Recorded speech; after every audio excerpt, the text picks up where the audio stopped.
Hi, and welcome to Bubbleline Media's inaugural guest page. From time to time, we will conduct interviews and generally chat with interesting fly fisher folk. My guest tonight is longtime friend, Mr. Craig Coltman. Welcome, Craig. Now, you've just returned from the World Fly Fishing Championships in Slovenia. Whilst I know it was pretty tough, can you give us an insight into the preparation needed for such an event? Well, sure, Chris. I guess a World Championships preparation starts, more than 12 months out in advance. So you need to organise your accommodation, your guides, the whole logistics around the exercise and being over there. So that all being done, the team arrives in Slovenia about 2 weeks before the competition. And that's our opportunity to work with our local guides to work out the nuances of the specific waters that we'll be fishing during the competition. I understand you are competing against the best in the world. How did we go?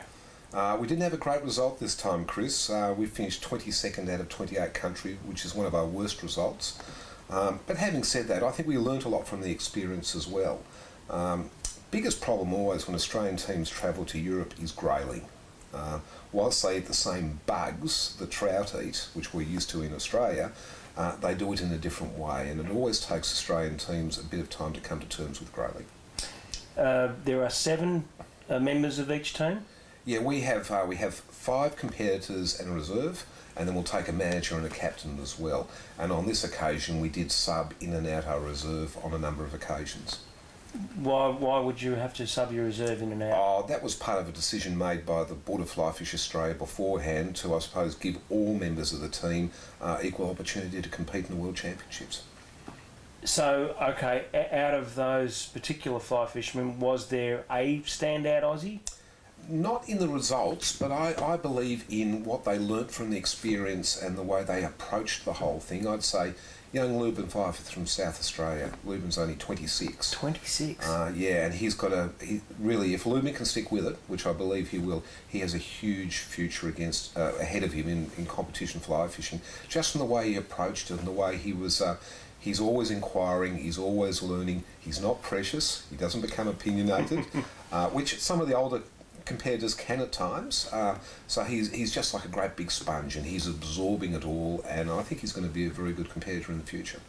There are different waters to be fished. Obviously there are rivers and there are lakes, flat waters.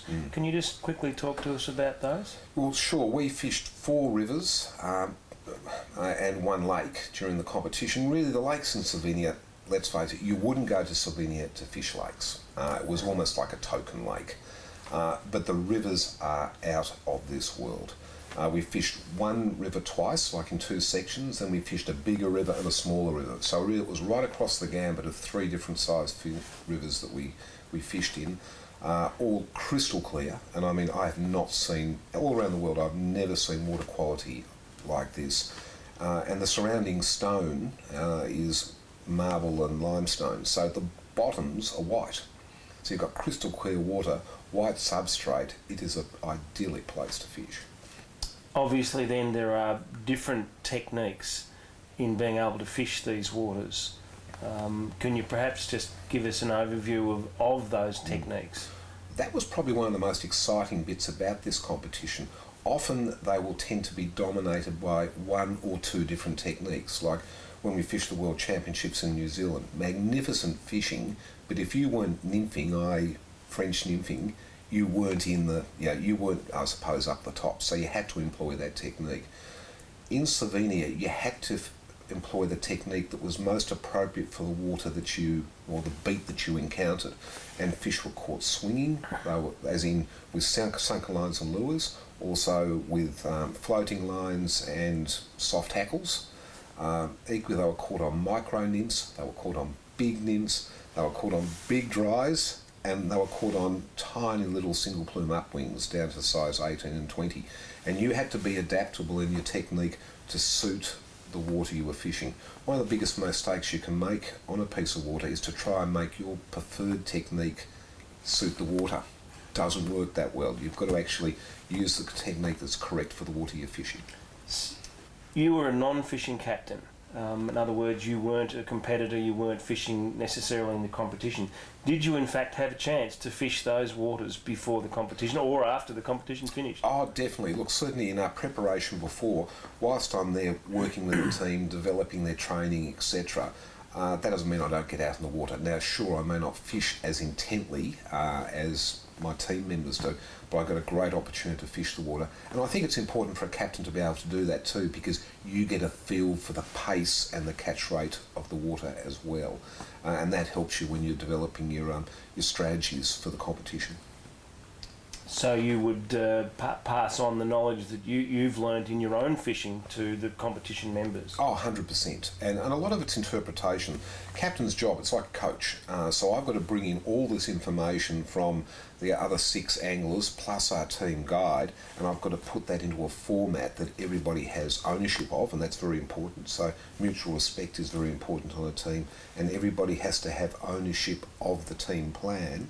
But at the end of the day, somebody's got to develop that plan and somebody's got to pull it together, and that's the captain's job. Captain, that's exactly right, to actually get it all to gel. All right, now I don't want to put you on the spot here, and you and I have been friends for a long time, and I know that you have competed in the Oceanias, you competed in the Worlds before, you've also competed in the Commonwealth as a fishing competitor. What's the future hold for Craig Coltman as far as competition fishing is concerned? Oh, well, my competition angling is near an end. I've got a title to defend at the Oceanias in New Zealand next year. We'll be fishing the North Island of New Zealand in March, and I'll be a member of the Australian team for that. But that will be my last international competition. There's other things I want to do and other fishing experiences I want to have. And I'm getting to an age where there's a great crop of young fellas coming through, so it's a good time to pass on the baton. And particularly in Ballarat, we've got some great young anglers coming through, so I think I suppose I can best serve competition angling in the Australian team by having a mentoring role with those younger anglers. Well, thank you very much for coming on to Bubbleline Media's inaugural guest page. May I take this opportunity to wish you well on your competitive fly fishing, and whichever that leads, and I'm sure that it will in years to come. Craig will obviously spend, as he has done with most of his life, in the area of fly fishing.